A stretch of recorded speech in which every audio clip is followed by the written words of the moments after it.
My brother was a shift foreman for UBB. He had a supervisory role over a group of men for a shift.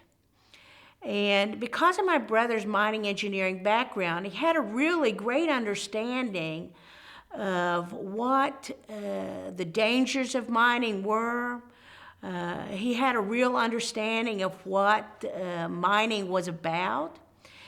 And so he was a very careful and considerate boss. I mean, he was very much motivated by safety. Unfortunately for him, the people he worked for were not so motivated. And I know that my brother spoke to my mom and to his wife and to his twin brother on many, many different occasions about problems with safety at Massey, at UBB in particular.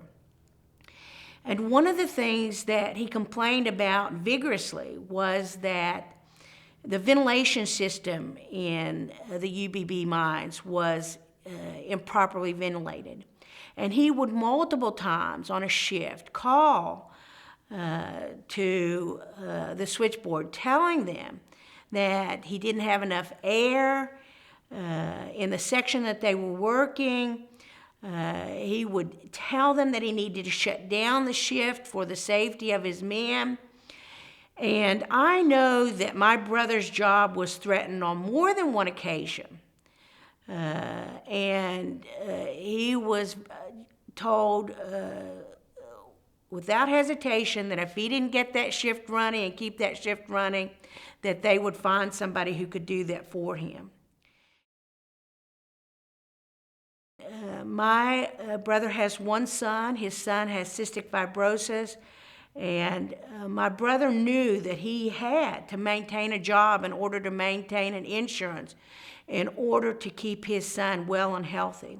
And the people he worked for knew that about him. So they knew that they had power and control over this individual, and that through the power of intimidation, they could ask him to do things that he did not feel that was in the best interest of the people under his care.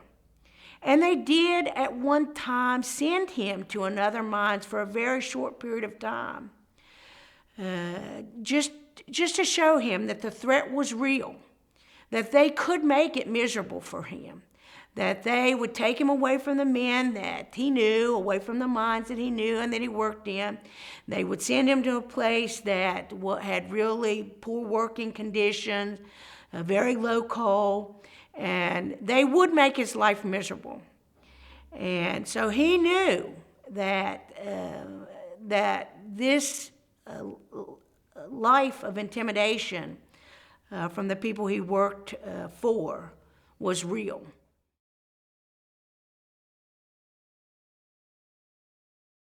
My family had the special advantage of having somebody in the Massey organization who's a family member of ours, who's very high up in the organization.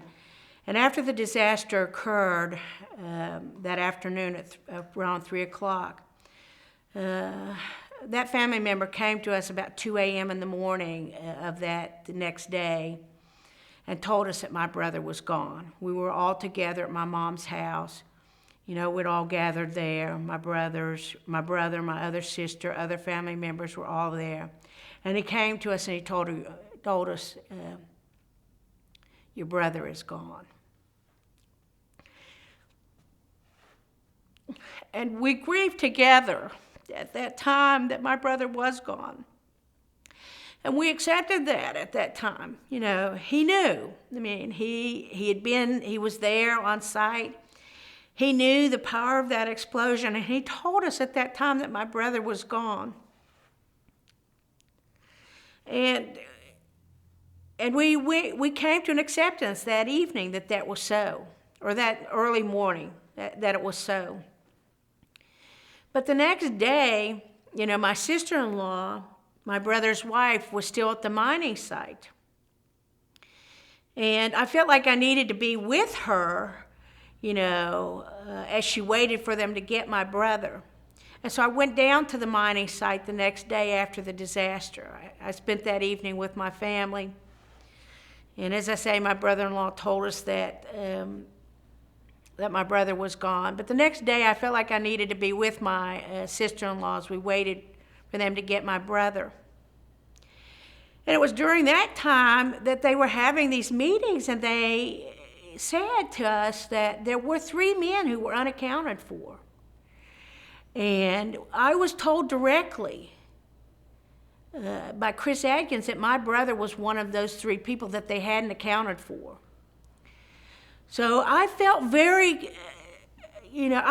clear at that point. It just then became very clear to me that my brother's really an incredibly safety-conscious individual. He's really, really smart.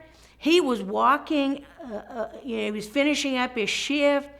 He was walking toward the mine buggy to leave, and he would have been close to this chamber, this emergency chamber. And so all of a sudden it clicked in my brain that my brother's in that emergency chamber.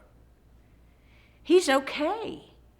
And they started feeding information that possibility was a real possibility, that 3 of those men could really be alive. And so I just hooked on to that piece of information. I mean, we were looking for hope. We were looking for something. And I hooked on to that piece of information and believed with all of my heart that my brother was in that chamber, that he was alive in that chamber waiting for us to come and get him. And there was such a sense of urgency that I felt for them to get down in there, to bore the holes through, to be successful with their equipment to get to him, to have an access to get in there so that they could rescue him. And, and of course there were all kinds of family members there and lots of miners there. And they were taking me to the mining chart and showing me where my brother would have been, where the mining explosion chamber would have been. They explained to me what would be in that chamber that could sustain his life for a prolonged period of time until they got to him.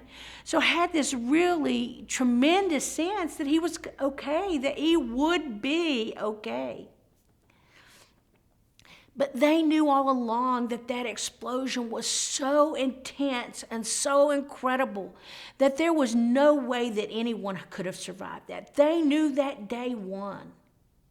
And yet they led people. They held out that little tiny bit of hope to those of us, that there are 3 unaccounted for people and your brother. And of course, everybody thought it was their brother. I thought it was my brother, but everybody thought it was their brother.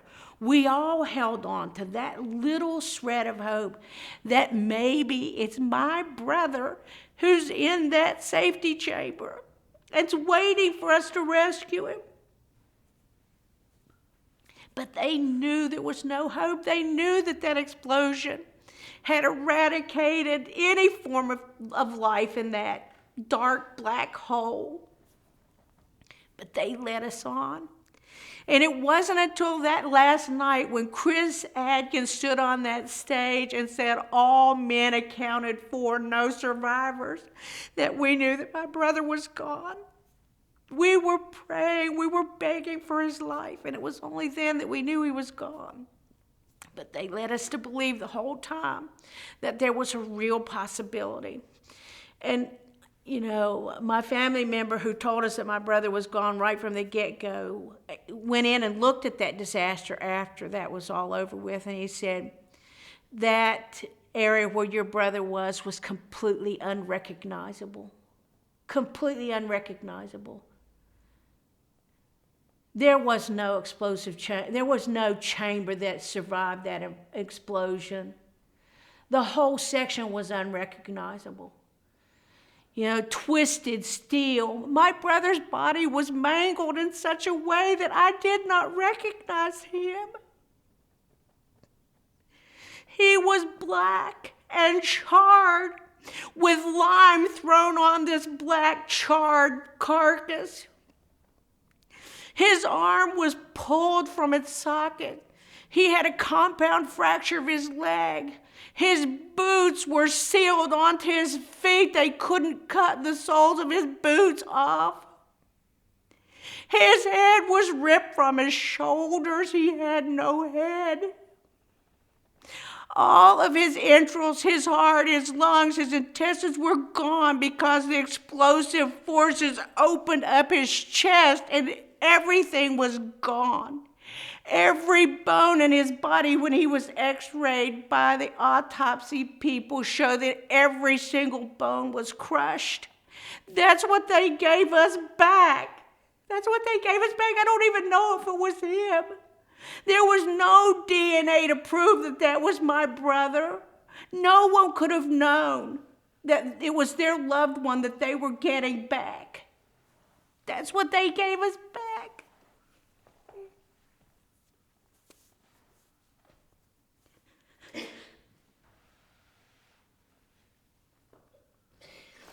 Judy, do you want to take a second? Are you okay? I'm okay. Judy, when we were on the phone, you said to me that one of the hardest things for you was, I mean, you know, it really touched your faith in God and how hard that was for you. Well, you know, my whole life has been based upon my faith. You know, my whole family life was a faith-based family life. You know, I grew up in the church. You know, it is who I identify myself as being, as a faith-based person. And of course, all of us try and console ourselves by the platitudes that we hear all of our life. God won't put on you anything more than you can bear. You know, He loves you. He'll never forsake you. He'll never leave you. You know, He's always there. And I experienced my greatest difficulties. My post-traumatic stress disorder happens on the church bench. Because unfortunately, all those platitudes that gave me great comfort before rang dull. You know, of all the prayers that we sent up, hoping that my brother would be okay. And then when it wasn't okay, then I had a crisis of faith. I had a crisis of belief. And that's the hardest journey back. You know, when you have a crisis in your own faith and a crisis of who you are, who you identify yourself to be, who you believe yourself to be, this positive, you know, faith-based, fixed on the rock person. And all of a sudden, the explosion that shook that mountain also shook the very basis of who you are as an individual. You're no longer the same person that you were when you walked into that place. That person is eradicated, is gone. As much as they eradicated my brother, they eradicated the very base of who I am. And I think that they did that not just to me, but to many people. My family was shaken by this. And so it's a long journey back from that. And it's not an easy journey. It's not an easy journey when you feel that loneliness, that abandonment of something that gave you such incredible comfort before. And you sit lonely and tearful on a bench. You can't get through a service because you're weeping.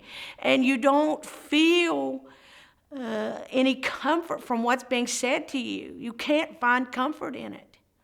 So the road back is a very difficult road.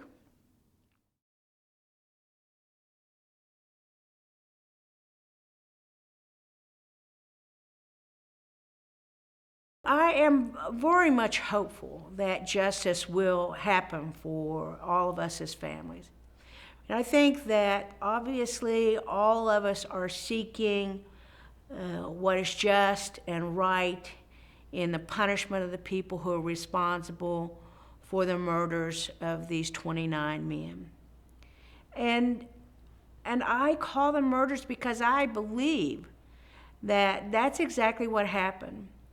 When the report was finished, and we all stepped back and we heard that Massey pleaded guilty to reckless disregard for life, I think it's very clear that when you have reckless disregard for life, that's a murderous behavior. And so 29 people were murdered by Massey Energy. So justice needs to be meted out to the people who are responsible for that. And we believe that Massey Energy and the people who were the leaders of Massey Energy are responsible for that. Massey itself is a piece of paper. And of course, Massey, as a piece of paper, contractual organization, meted out a whole bunch of money as their settlement. But that's not justice for the family, because Massey Energy was run by people like Don Blankenship, Chris Blanchard, Chris Adkins. These were people who were in control of the mining that was occurring at Upper Big Branch. They were on site. They knew what was happening. And they are the people who had the reckless disregard. They are the people who failed to make sure that the proper equipment was in place so that the appropriate amount of rock dusting could be done. They were the people who were responsible for making sure that the rock dusting was done, shift from shift to shift. They were responsible for the ventilation system that kept the miners safe. And it's that kind of reckless disregard that these 29 men and all of us as left family members, now have to live with, because they're gone. They're gone as a result of Mr. Blankenship, Chris Blanchard, and Chris Adkins failing to make sure that Upper Big Branch mine was safe for those men to go and work in. My goal for shedding light on this through this documentary is that the culture of mining in West Virginia will change. That's my goal. That's what we can hope for as we go forward in this. Because if the culture of mining doesn't change, then we've not succeeded in doing anything that's going to change what's going to happen in the future for mines. There will be another UBB. Systems only improve as we all work together to make the system better. And so my hope is that we can have this change in the culture so that everyone understands it's all our jobs as we go to work every day to make whatever working environment is safe. It's all our jobs. It's not the foreman's job to make sure that we're doing the right thing. It's individually each of our jobs to make sure we're doing the right thing. We're looking after our brother. We're looking around us. And that we feel, a relaxation to say, this needs to be changed. And so that's my goal in doing this, is that I can't get my brother back. The other families can't get their family members back. But we can hope that this doesn't happen to anybody else. And so our hope is that, for sure, through opening the eyes of others, that we can change this cultural mindset. We can get rid of fear and intimidation and have a collective group of men working together for safety and health of all the people involved.